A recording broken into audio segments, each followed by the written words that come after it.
Okay साथीहरु नमस्ते। टेस्टपिक्स नेपालमा यहाँहरुलाई स्वागत छ। आज हामी चाहिँ एउटा चाहिँ प्रब्लम सल्भिङ भिडियो बनाउँदै छौं।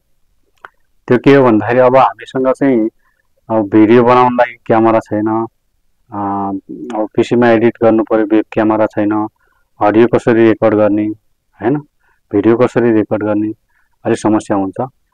सुरुवातमा हामीसँग पैसा पनि हुँदैन। त्यस कारणले अब मैले आज चाहिँ तपाईलाई एउटा चाहिँ सफ्टवेयर बाटै नि तपाईले चाहिँ आफ्नो मोबाइललाई चाहिँ वेब क्यामेरा टर्न गरिदिने अनि त्यसैबाट एडिट गर्ने। सो मैले चाहिँ आफ्नो मोबाइलमा चाहिँ यो वेब क्यामेरा इन्स्टल गरेर एउटा आइरम सफ्टवेयर भन्ने छ, त्यसमा म लिंक तपाईलाई तल राखिदिन्छु।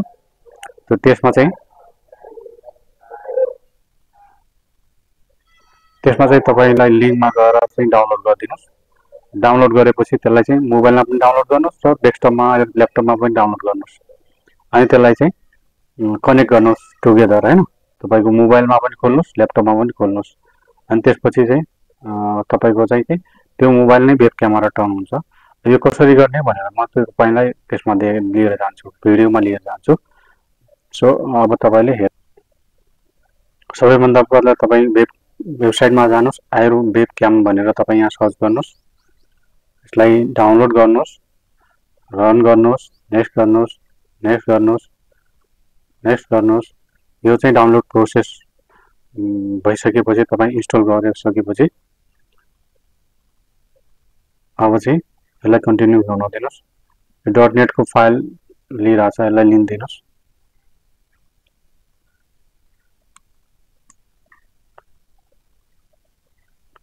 अब यहाँ हाम्रो चाहिँ कम्प्लिट भयो डाउनलोड एन्ड इन्स्टलेसन।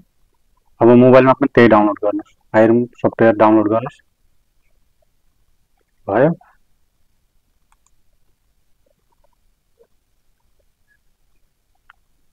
त्यसपछि यसलाई ओपन गर्नुस्।